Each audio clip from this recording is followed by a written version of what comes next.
les gens qui se rendaient à San Giovanni Rotondo étaient toujours un peu impressionnés.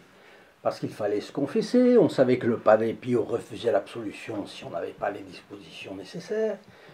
On se sentait un peu comme un humble enfant devant lui, d'autant plus qu'au tribunal de la confession, il représentait, comme vous le savez, notre Seigneur Jésus-Christ.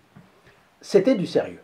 On le voyait aussi comme un père protecteur, lui qui faisait tant de miracles. On avait besoin de ces miracles. Et on venait. Et il vivait dans l'intimité de Dieu. Donc quelque chose de la majesté de Dieu déteignait d'une manière ou d'une autre sur la façon dont on envisageait ce pauvre moine.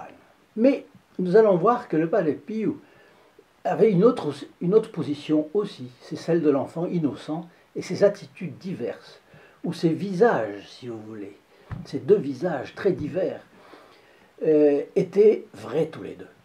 Aujourd'hui, le Padre Pio, père protecteur des hommes et enfant innocent.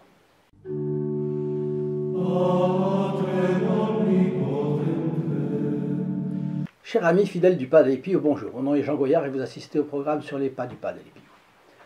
Notre-Dame est le raccourci pour aller à Dieu. Confier le Padre Pio à un fils spirituel. Et pour lui, eh bien, elle représentait vraiment une seconde mère. Et je dirais même presque la première. Alors son amour pour la Sainte Vierge était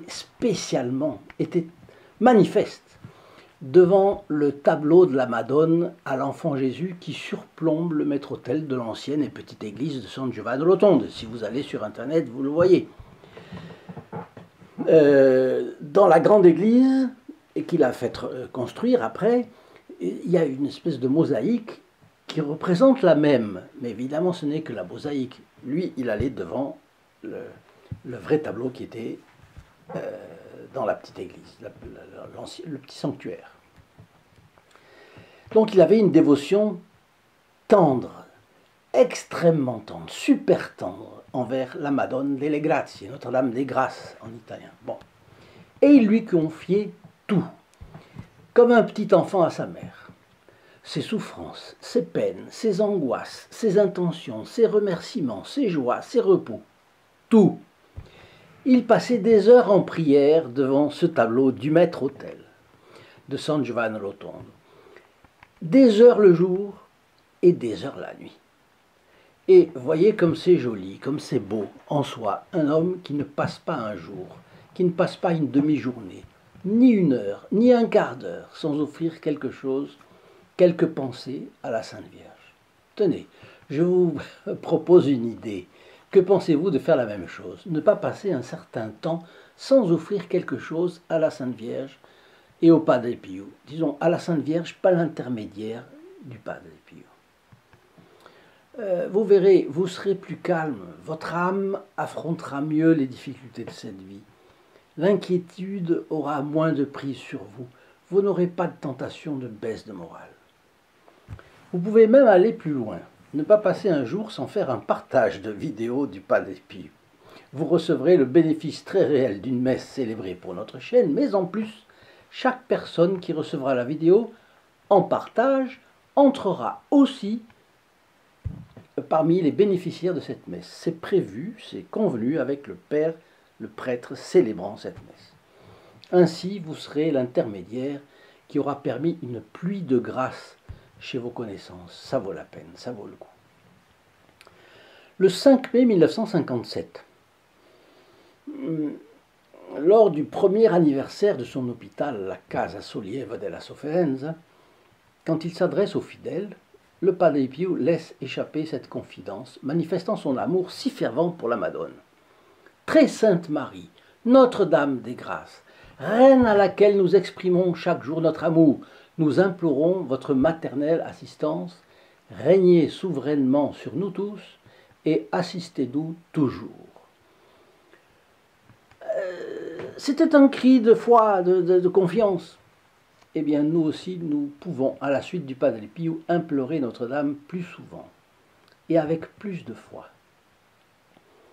De veiller sur nous dans les dangers matériels et moraux, de nous assister dans le combat contre le démon, de nous protéger dans l'adversité, de nous secourir quand nous sommes prêts à tomber, de nous relever si nous sommes tombés. Et c'est pourquoi demander son aide au Padre Pio est nécessaire et même indispensable. Mais alors, pense-t-on fréquemment à lui? Je pense que oui, je l'espère. Vous pensez fréquemment à lui, mais quoi? 3-4 fois dans la journée? Ou alors ne pas passer un quart d'heure sans penser à lui, ce serait formidable. Et si vous pensez à lui, eh bien il vous aide. Et s'il vous aide, est-ce que vous pensez fréquemment à lui renvoyer l'ascenseur? Si vous pensez que vous pouvez le rétribuer en quelque chose, que vous devez le rétribuer en quelque chose, lui qui vous a si souvent aidé, eh bien demandez encore son aide, il sera toujours content que vous le sollicitiez. On ne le sollicite jamais assez. Et puis rétribuez-le aussi en vous laissant guider sur le site st-padre-pio.fr. Vous verrez combien il est important de travailler tous ensemble, nous tous ensemble, dans la même direction. L'enthousiasme du Padre Pio avec la Madonna delle Grazie, Notre-Dame des Grâces, date de bien avant sa rencontre avec ce tableau à San Giovanni Rotondo. Parce qu'il était encore à Pietrelcina lorsqu'il a écrit le 20 juillet 1913 au Padre Benedetto.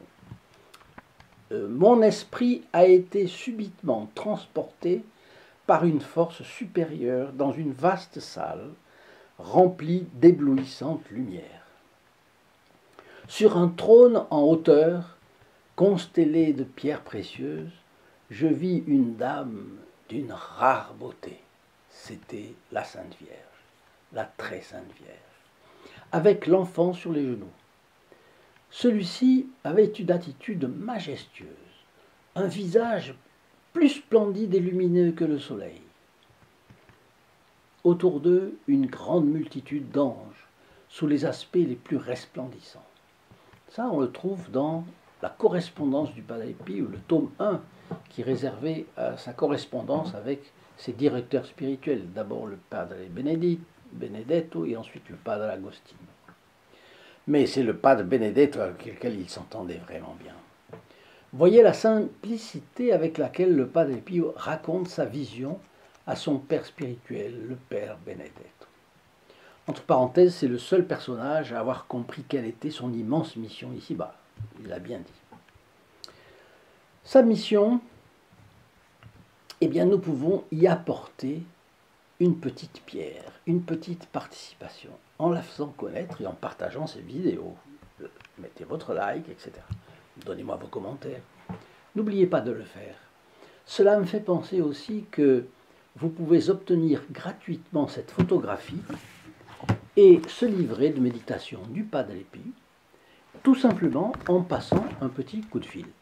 Un petit coup de fil au 08 05 36 08 47. C'est un appel gratuit pour la France métropolitaine. Le prix d'un appel local pour les dom-toms, donc très peu.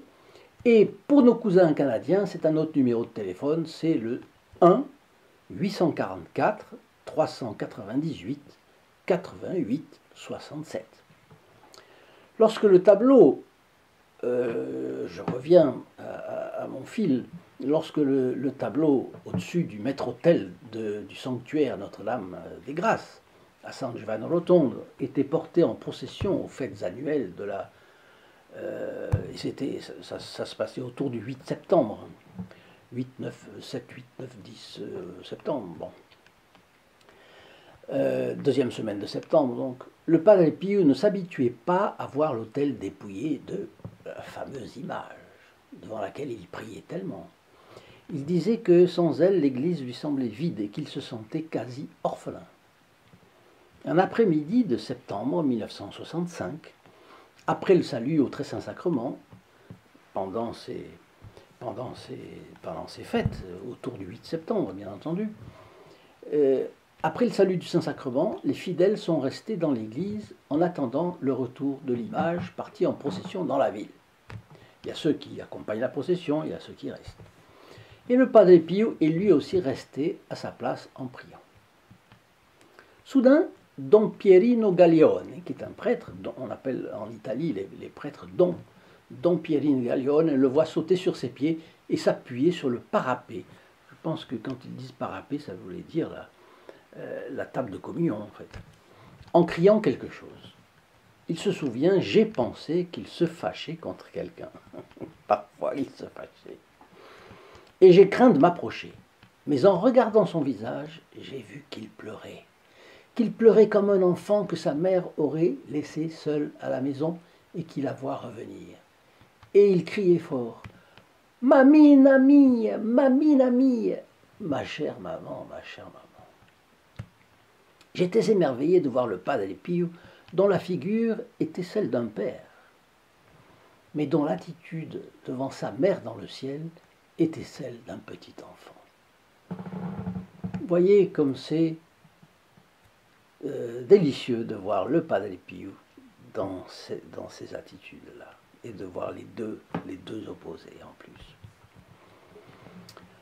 Alors maintenant, je vais vous laisser à la prière que j'ai séparée pour vous. C'est un acte d'offrande à la Sainte Vierge, et qui a été fait par qui? Par Saint Louis Grignon de Montfort. Ce n'est pas son acte de consécration, ce n'est pas la consécration à la Sainte Vierge, c'est un acte d'offrande, qui est un prélude à l'autre. Je vous salue Marie, fille de Dieu le Père. Je vous salue Marie, mère de Dieu le Fils. Je vous salue Marie, épouse du Saint-Esprit. Je vous salue Marie, temple de la très sainte Trinité. Je vous salue Marie, Madame, mon bien, mon amour, la reine de mon cœur, ma mère, ma vie, ma douceur et mon espérance très chère, mon cœur et mon âme. Je suis tout à vous, et tout ce que je possède est à vous. Ô Vierge bénie entre toutes, que votre âme soit en moi pour louer le Seigneur. Que votre esprit soit en moi pour me réjouir en Dieu. Ô Vierge fidèle, scellez mon cœur, afin qu'en vous et par vous, je sois trouvé fidèle à Dieu. Permettez, ô Mère de la miséricorde, que je me trouve parmi ceux que vous aimez, que vous enseignez, que vous guidez, que vous soutenez et que vous protégez comme vos enfants. Accordez-moi, par votre amour, de mépriser toutes les consolations terrestres et de n'aspirer qu'aux consolations célestes, jusqu'à ce que Jésus-Christ, votre Fils, soit formé en moi pour la gloire du Père, par l'Esprit Saint, votre époux très fidèle, et par vous, son épouse très fidèle. Ainsi soit-il. Et cela se trouve dans le traité de la vraie dévotion à la Sainte Vierge de Saint Louis Grignon de Montfort. Chers amis fidèles du Padre Pio, je vous dis à très bientôt. Au revoir. In nome del Padre, del Figliolo e dello Spirito Santo, e così sia. Sia lodato Gesù e Maria, e